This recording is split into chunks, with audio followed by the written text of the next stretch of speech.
tiempo. Muy bien, vamos a Lucas capítulo 2, por favor.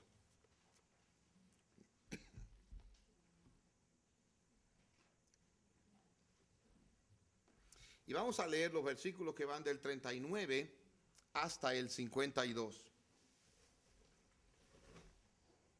Lucas capítulo 2, del 39 al 52.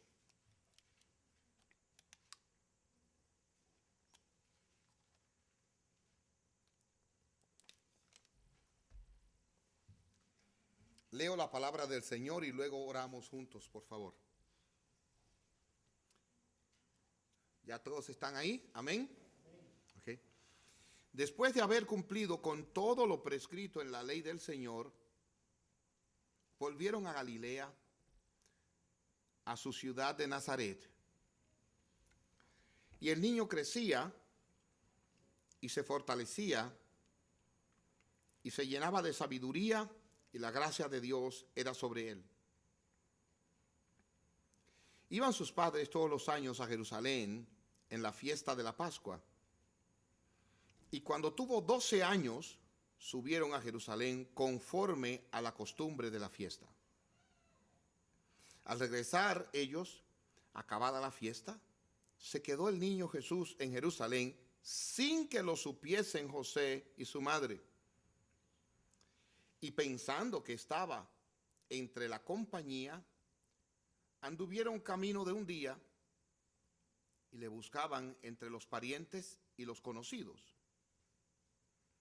Pero como no le hallaron, volvieron a Jerusalén buscándole.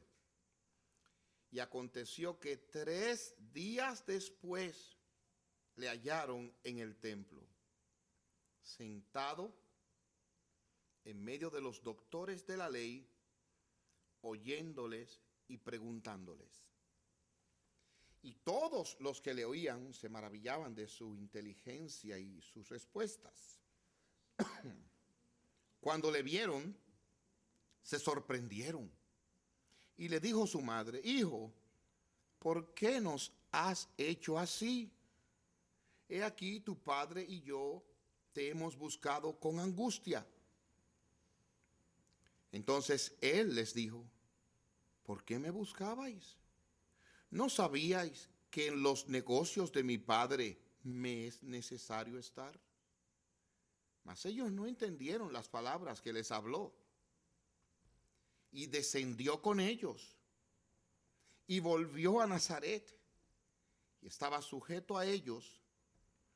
Y su madre guardaba todas estas cosas en su corazón.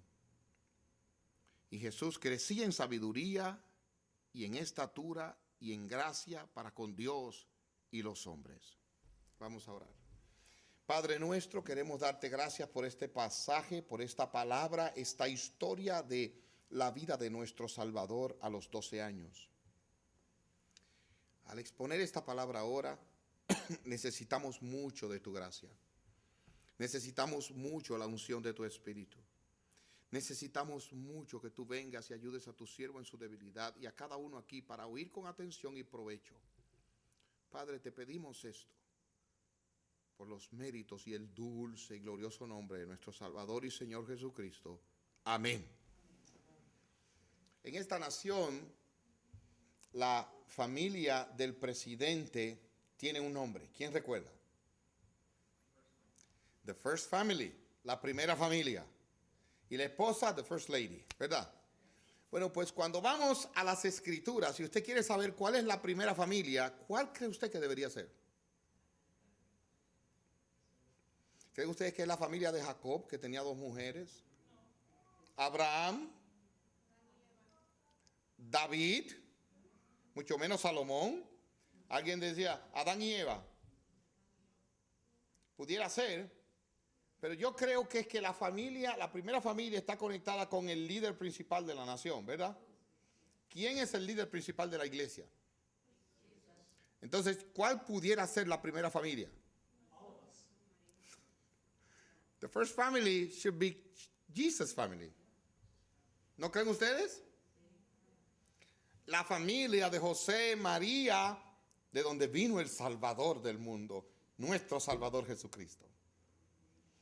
Usualmente las familias importantes son el objeto de nuestra atención. Si tienen perro, le toman la foto al perro. ¿Ya lo han visto? Y lo que hacen, y lo que suben, y lo que bajan. Vamos a mirar hoy por un momento la primera familia, la familia del Señor Jesús. Y vamos a extraer de aquí algunas enseñanzas valiosas para nuestra alma en cuanto al Salvador nuestro, pero también en cuanto a el Señor Jesús. De esta familia se dicen cosas muy buenas. Noten que dice el versículo 39. Después de haber cumplido con todo lo prescrito en la ley del Señor, José y María eran celosos en cumplir la ley del Señor. De hecho, Jesús, como Dios, alguien pudiera pensar que nació sabiéndose toda la Escritura. Pero recuerden que él era también hombre. Jesucristo era hombre. Y en tal sentido, él no se sabía de memoria las Escrituras, él la aprendió, y debemos entender que sus padres le enseñaron esto para que la memorizara. Ellos cumplían toda la ley. Ya recordamos la semana pasada cuando fueron al templo y presentaron la ofrenda en el contexto de la presentación del niño, la circuncisión del niño. Y aquí estaban ellos cumpliendo lo prescrito en la ley, y en ese sentido ellos cumplían con la ceremonia o la fiesta de la Pascua recordada por los hijos de Dios, la liberación del pueblo de Egipto. Y ustedes pueden leer allí en el versículo 41 que todos los años iban a Jerusalén en la fiesta de la Pascua. Era una familia que instruía a su hijo de una manera muy particular, y lo vamos a ver un poco más adelante, pero vean ustedes cómo crecía Jesús. Dice el versículo 40, y el niño crecía y se fortalecía. En otras palabras, lo cuidaban apropiadamente, tenía un desarrollo natural. Ahora miren, y se llenaba de sabiduría, y la gracia de Dios era sobre él. La sabiduría no es, oiga ahora, el conocimiento. El conocimiento, aplicando los mejores medios para obtener el mejor fin, esa es la sabiduría. Una persona puede tener conocimiento y no saber cómo utilizar el conocimiento. Él crecía en sabiduría y los padres tenían que ver con esto. Y si ven ustedes específicamente al final del pasaje que leímos en el versículo 52, otra vez se dice, y Jesús crecía en sabiduría, estatura, ahí está el desarrollo normal, y en gracia para con Dios y los hombres. Los padres tuvieron mucho que ver con esto, y verdaderamente José y María son un modelo de padres ejemplares en la historia de la iglesia. El momento en que ustedes y yo estamos leyendo ahora es en uno de esos viajes que dieron, pero aquí la Escritura nos deja ver que Jesús tenía 12 años. ¿Qué niños hay aquí con 12 años? Solamente mis hijos, ¿verdad? Los mellizos. Perfecto. ¿No hay más?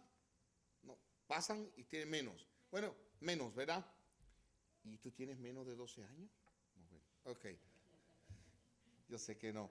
Muy bien. Pero noten aquí, 12 años tenía, y esa era la edad en que ya los niños podían ir al templo a hacer preguntas y a oír respuestas.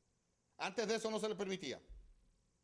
Y dice aquí la Escritura que ya él había alcanzado la edad, y ¿qué hizo? La aprovechó. Si ven conmigo, en el versículo 47, él estaba hablando y los que lo oían se maravillaban de su inteligencia y de sus respuestas. Él había sido equipado, preparado, el Espíritu de Dios, pero sus padres también enseñándoles. Después de haber sido circuncidado, él había sido puesto bajo un curso de instrucción, enseñado. Entonces él podía asistir a un culto público y aprender a hablar, a hacer preguntas y oír. Ahora, si ustedes y yo nos damos cuenta, la familia, cumpliendo la ley, llevando al niño, sufre un percance.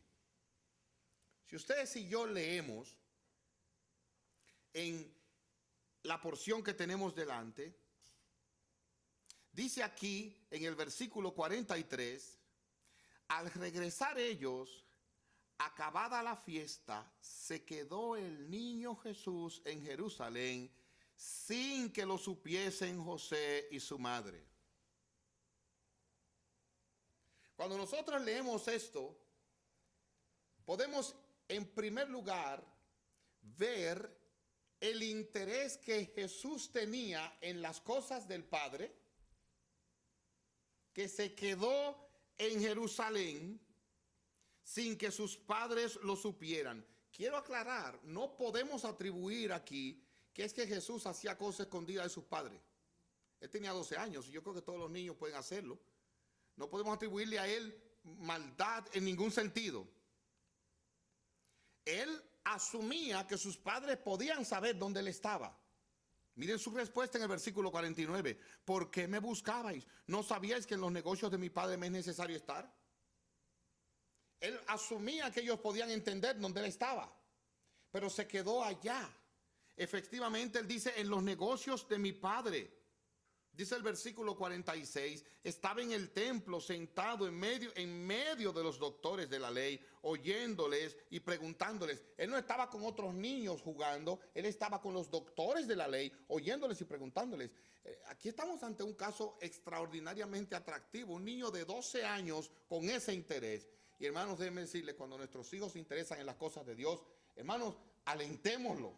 En buena cosa están en el tiempo y los males que estamos viviendo. Él se quedó allí y debemos señalar que no es normal que un niño tenga ese tipo de interés. Lo tienen, pero nosotros esperamos que los muchachos estén en cosas de muchachos. Pero si tiene ese tipo de interés, bendecimos a Dios. Los padres se sorprendieron y más aún los padres no entendieron, como veremos en un momentito. Pero es bueno ver que el Señor Jesús tenía una buena relación con Dios al grado tal que permaneció en Jerusalén en el templo. Ahí estaba su corazón, ahí estaba la admiración de su vida. Definitivamente, hermanos, nosotros debemos conocer a nuestros hijos. Y él tenía un interés por las cosas de Dios y por eso permaneció allá. En segundo lugar, yo quisiera que ustedes y yo viéramos algo de los padres de Jesús. Dice el texto aquí, en el versículo 44, pensando los padres que estaba entre la compañía, anduvieron camino de un día y le buscaban entre los parientes y los conocidos. Vamos a parar por un momento. Yo quiero hacer un ejercicio con ustedes. Hace una semana estuvimos en un picnic en un parque. Hubo un buen número de hermanos ahí, qué bendición. ¿Qué pensaría usted de algunos padres que se hayan ido del parque y hayan dejado a su hijo ahí? Y cuando llegaron a su casa a 2 horas de allá, dirán, pero ¿dónde está el niño? ¿Qué pensaría usted de esos padres? Sea honesto. ¿Qué pensaría usted de esos padres? ¿Cómo? O sea, usted diría, esta es la familia modelo que debemos de imitar. Pero al principio ustedes estuvieron de acuerdo conmigo que esta era la primera familia que debemos de imitar. Hermanos, ustedes los evangélicos cambian mucho de parecer. ¿Qué pensarían ustedes de padres que pueden dejar a su hijo y van viajando y de repente se dan cuenta de que no viene y lo dejaron atrás? Hermanos, eso en buen español se llama descuido. Sale un poquitito amargo, pero es descuido, porque no estamos hablando de un hombre de 24 años, estamos hablando de un niño, y la Biblia llama niño de 12 años. Y es hoy cuando los niños de 12 años ya saben muchas cosas, pero en ese tiempo eran todavía más ingenuos. Y los padres, por supuesto, no estaban aterrorizados, Pero he aquí que hubo un descuido. En segundo lugar, además de que hubo un descuido, mis queridos hermanos, a mí me llama la atención algo que dice la Escritura en el versículo 46. Ellos vuelven a Jerusalén buscándolo y mire qué dice su Biblia. Aconteció que 3 días después le hallaron en el templo, sentado en medio de los doctores de la ley, oyéndole y preguntándoles. Cuando ellos duraron un total entre un día o una porción de un día en lo que regresaron y duraron por lo menos un día y algo, quizás buscándolo, o 2 días, le hago una pregunta. ¿Qué tanto conocían estos padres a su hijo que sabían dónde podía estar y dónde no podía estar? ¿Qué tanto usted cree que lo conocían? ¿Mucho o poco? O sea, ¿lo conocían mucho y duraron 3 días buscándolo? No. Un día de camino, vamos a decir, un día regresando y duraron un día buscándolo o una porción de un día buscándolo. La pregunta es esta otra vez. ¿Qué tanto sabían ellos dónde encontrarle? De hecho, miren el versículo 48. Cuando le vieron se sorprendieron y le dijo su madre: hijo, ¿por qué nos has hecho así? He aquí tu padre y yo te hemos buscado con angustia. Y él le hace la pregunta natural. Noten ustedes en el versículo 49. ¿Por qué me buscabais? ¿No sabíais que en los negocios de mi padre me es necesario estar? En otras palabras, papá y mamá, usted tiene que venir directo al templo. Usted tiene que saber que aquí era que Dios iba a estar. Ahora, ¿qué revela eso de qué tanto los padres sabían dónde había de estar? ¿Qué tanto conocimiento tenían ellos de él? ¿Mucho o poco a la luz de este ejemplo? Sí, hermanos, poco. Porque duraron mucho buscándolo y no fueron al punto. Hermanos, si alguien no me conoce y me quiere buscar un domingo en la mañana, probablemente va a comenzar a caminar todo el vecindario donde yo vivo. Y va a manejar por aquí, va a manejar por allá todo el domingo en la mañana. Y al final de cuentas me dice: oye, te busqué todo el domingo en la ciudad y no te encontré. ¿Qué creen ustedes que sería mi respuesta a esa persona? Qué poco me conoces. Si tú quieres encontrarme un domingo en la mañana, ya tú sabes dónde tú tienes que irme a buscar. En la casa de Dios. Hermanos, yo no quiero ahora cargar el dado, como dicen por ahí, sobre José y María, la primera familia, un modelo para nosotros en cuanto a qué tanto conocían a su hijo. Pero es evidente por esto que verdaderamente esta familia, aunque es un modelo, óigame bien, no era perfecta. José y María eran muy buenos padres, eran y fueron un modelo de padres, pero ninguno fue perfecto, porque tanto José como María eran pecadores. Y yo espero que usted y yo estemos de acuerdo con eso. Veamos finalmente la respuesta del Señor Jesús a estos padres pecadores bajo los cuales Dios lo había puesto. Dice aquí en el versículo 50, mas ellos no entendieron las palabras que les habló, y descendió con ellos, y volvió a Nazaret, y estaba sujeto a ellos, y su madre guardaba todas estas cosas en su corazón. Vamos a darle un poquito para atrás. ¿Recuerdan ustedes la semana pasada de qué niño es que estamos hablando aquí? Un niño ante el cual tenemos que maravillarnos. Dios con nosotros. Debemos maravillarnos. Un niño en el cual cuando lo vio Simeón así de brazos se maravilló. Ana se maravilló. Y María y José sabían la procedencia del niño. Sabían que era engendrado del Espíritu Santo. Sin embargo, hermanos, ese Jesús, Dios con nosotros, se sometió a padres pecadores. Y dice la Escritura claramente, descendió con ellos, volvió a Nazaret y estaba sujeto a ellos. Para mí es como, wow, qué ejemplo de sumisión bajo la mano soberana de Dios. Estos padres me han descuidado. Estos padres no me conocen tan bien. Son pecadores, pero yo me someto a ellos. Para mí eso es un modelo extraordinario de sumisión. Para mí maravilloso. Y dice la Escritura que él crecía en sabiduría, lo que él hizo fue algo sabio, en estatura Dios lo prosperaba y en gracia para con Dios y los hombres. Hermanos, yo creo que nosotros tenemos aquí un modelo maravilloso de un hijo perfecto, entregado a las cosas del Señor en el templo, pero también sujeto a sus padres, aunque eran pecadores débiles. ¿Qué cosas nosotros podemos aprender de aquí, hermanos? Y yo quiero dedicar un poco de tiempo a esto. Yo quisiera tomar en cuenta ahora, sin cargarlos, lo que Dios nos está enseñando. En primer lugar, yo quisiera bendecir a Dios por su palabra y la claridad y las cosas que Dios nos revela en su palabra. Miren, Dios nos revela la debilidad de sus siervos, la debilidad de sus hijos. Dios nos muestra claramente que José y María se descuidaron y dejaron al niño botado. Eso es en pocas palabras lo que pasó.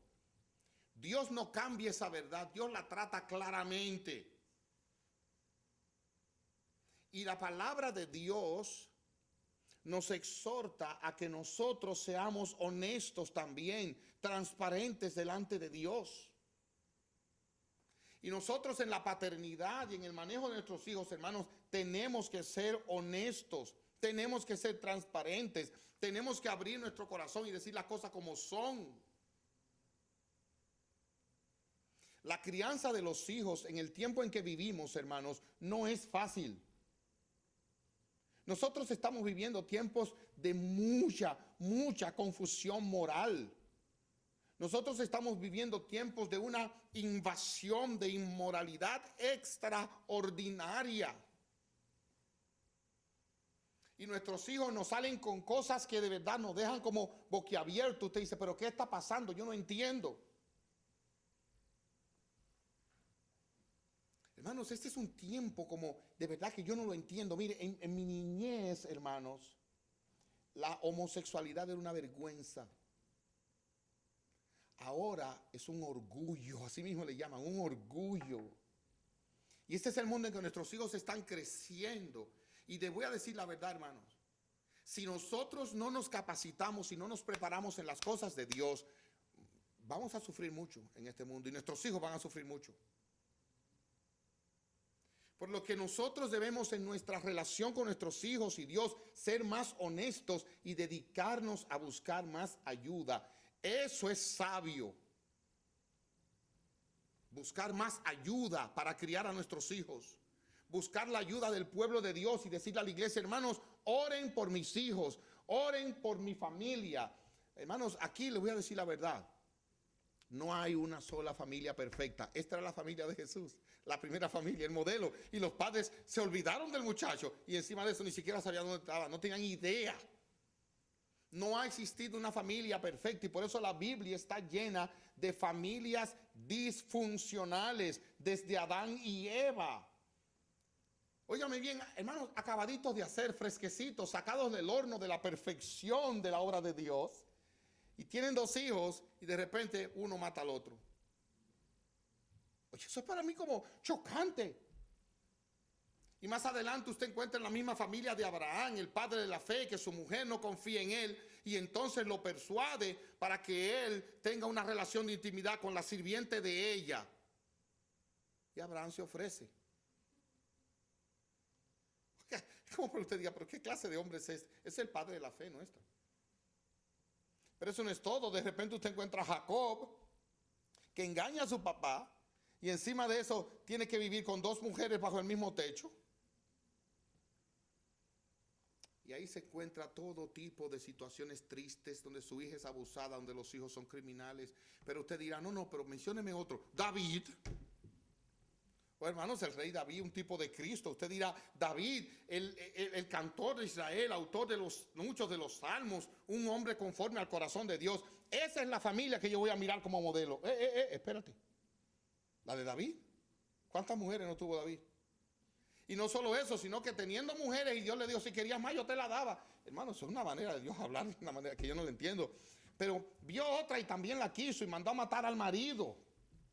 Hermanos, las familias de las escrituras están llenas de problemas y problemas y problemas. Entonces, llegamos aquí a la familia de Dios y usted encuentra que los hermanos le dicen, ¿cómo está todo en su casa? Oh, muy bien, tengo hijos muy buenos, son buena gente. Oh, pero ¿en qué mundo es que viven? ¿Y qué comen en esa casa? Ahí no hay problemas. Y el pastor todavía le pregunta, hermanos, ¿cómo está vuestro matrimonio? Oh, no, de maravilla. ¿Tú sabes que siempre, todos los matrimonios tienen problemas, pero no, nosotros estamos muy bien. Cualquiera dice, está en el cielo. Hermanos, tenemos que ser honestos delante de Dios y decir, no, mire, aquí hay áreas donde yo veo esto, yo veo aquello, y necesitamos ayuda, qué leer, cómo orar, cómo dedicarnos. Dios nos ayude, Dios nos ayude. Dios nos ayude a ser honestos. Y esta historia nos despliega claramente la honestidad de Dios, mostrando lo que yo entiendo claro. José y María se descuidaron cuando dejaron al niño atrás y no se dieron cuenta de que lo habían dejado durante un día. Ahora, hermanos, eso me lleva a mí a una aplicación provechosa para mi alma. ¿Saben cuál es? Si José y María, padres admirables, se descuidaron con Jesús, ¿cuánto más yo realmente no me he descuidado muchísimo con mis hijos? ¿Cuántas cosas que yo hubiese querido enseñarle y no se le he enseñado? ¿Cuántas cosas que debía haber aprovechado y no las he aprovechado? ¿Cuántas cosas que no debía haber hecho y la hice delante de ellos? Hermanos, pero debe consolarnos que a pesar de esto, Dios nos puede usar para criar hijos que den gloria a su santo y bendito nombre. Hermanos, que esto para mí es consolador, porque una de las cosas que a mí me pesan es los errores que yo he cometido en mi casa. Y a mí me agrada que todos mis hijos estén aquí. Hermano, yo he cometido tantos errores y tantas cosas que a veces yo pienso en eso y se me parte el alma, el dolor. Necedades de mi pecado. Pero aquí José y María también cometieron error, pero Dios los usó para levantar a sus hijos para su gloria. Por otro lado, cuando regresan, lo andan buscando y no sabe dónde están. Hermanos, así nos pasa a nosotros. Hay cosas del alma de nuestros hijos y luchas que usted nunca la va a poder entender ni la va a saber. Y ellos sufren cosas que a veces uno no lo sabe y piensan cosas que a veces uno no lo sabe. ¿Qué hacemos? Tratamos de saber, pero hay muchas cosas que no las vamos a saber y no las vamos a entender. Hermanos, encomendarlos a Dios y pedir al Señor que los bendiga, que el Señor los ayude, que el Señor los aliente, que el Señor sea con ellos. Pero aún así, Dios puede ser glorificado levantando de familias como las nuestras y de familias como José y María, un hijo que dé gloria a su bendito nombre, que viva y muera para la gloria y honra de su nombre. Siempre hay esperanza. Yo quisiera hablar a los muchachos ahora también. Una palabra a los muchachos. Sí, todos los muchachos. El que esté durmiendo, póngale así con el codo que se despierte ahora. Voy a hablar a los muchachos. Miren, si ustedes quieren que le vaya bien, sométanse a sus padres y obedezcan a sus padres. Sobre todo cuando sus padres le han mostrado amor, a pesar de que lo que los padres le digan sea extraño para usted. Porque le voy a hacer una cosa. ¿Qué más querría un padre que su hijo esté en la iglesia hablando de teología? ¿Qué más? Pero de ahí fue que se lo llevaron a él y él se sometió. Él pudo haberle dicho, pero señores, vamos a mudarnos aquí al lado del templo. No, ellos se lo llevaron y él se fue. Hijos, sométanse a sus padres. No, pastor, lo que pasa es que usted sabe que mi padre no es fácil. Ese hombre me ha dado a mí unos cantazos que yo recuerdo cuando yo tenía tantos años, me dio que todavía tengo la marca. Y ese es un hombre que pierde el... Sí, es un pecador, pero es el padre que Dios te dio. Gloria al nombre de Dios. No, y también mami, a veces yo veo que mami le pasa esto y mamá a veces me pega con una varita y yo esto y para acá. Pero es pecadora, sí es pecadora, pero esa es la madre que Dios te dio. Sométete y te irá bien. Esa es la promesa de Dios. Esa es la promesa de Dios. Sí, porque no hay un papá ni una mamá perfectos. Nunca los ha habido. Por lo tanto, hijos, sométanse a sus padres, aunque ellos sean pecadores. Aunque ellos no sean el ideal de padre y de madre, pero sométanse porque esos fueron los padres que Dios les dio. Alguno podría decir, bueno, yo le voy a decir la verdad, pastor. Es que yo no conozco a este hombre ni a esta mujer, porque es que yo, mire, de hecho ese no es mi papá, o esa no es mi mamá, o él trabaja mucho y yo casi no lo veo.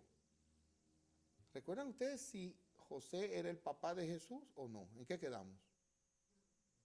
Él era, no era el papá. Él lo adoptó. Y Jesús nunca le sacó en cara, usted no es mi papá. No, él se sometió, porque ese fue el padre que Dios le dio. Y nosotros, padres, Dios nos conceda la gracia y la firmeza para guiar a nuestros hijos en el Señor. Para guiar a nuestros hijos en el Señor. Amados míos, yo quisiera ya amarrar esto y terminar con una palabra más de aplicación. Y esto vuelvo a los padres. Padres, que Dios nos conceda invertir tiempo con nuestros hijos. José y María iban de camino y se dieron cuenta de que su hijo no estaba con ellos. ¿Y qué creen ustedes que hicieron? Detuvieron el camino y fueron a buscarlo. Y no descansaron hasta que no lo encontraron. Yo creo que eso es un maravilloso ejemplo de esos padres. Hay momentos en que usted se da cuenta de que sus hijos se le están yendo de la mano. ¿Sabe lo que hay que hacer? Parar en el camino e ir a buscarlo como el pastor busca la oveja perdida. Y eso implica sacrificio, autonegación, que a veces usted llega del trabajo con la cabeza que no le cabe y encuentra que el muchacho o la muchacha tiene un problema encima. Su deber es ir y pedirle a Dios la gracia y la fortaleza para ir a buscar esa alma donde quiera que esté corriendo en ese momento. Físicamente está ahí, pero usted no sabe dónde está su espíritu. Padres, vayamos detrás de nuestros hijos. Y específicamente, roguemos y luchemos por aquellos que son más rebeldes. A veces nosotros como padres etiquetamos a los hijos y decimos, no, ese muchacho eso es lo último, esa muchacha eso es ya, ahí no hay nada que hacer. No, mire, ahí es donde tenemos que dedicarle tiempo, clamar a Dios y no soltarlos. Y yo quiero dar un consejo a los padres. Mi esposa y yo no, de verdad que no sé ni desde hace cuántos años, oramos por nuestros hijos todos los días, más de una vez. Todos los días. Y no pueden ser perfectas porque no son hijos de padre perfecto. Pero clamamos con esperanza a Dios. Padre, dediquemos de nuestra vida a nuestros hijos. A hablar con ellos, orar con ellos, a buscarlos, a argumentar con ellos. A abrirle nuestro corazón. Miren la reprensión que José y María le dieron a Jesús, versículo 48. Cuando le vieron se sorprendieron y le dijo su madre, hijo, ¿por qué nos has hecho así? He aquí tu padre y yo te hemos buscado con angustia. Hermanos, abramos el corazón a nuestros hijos con la reprensión que sea necesaria.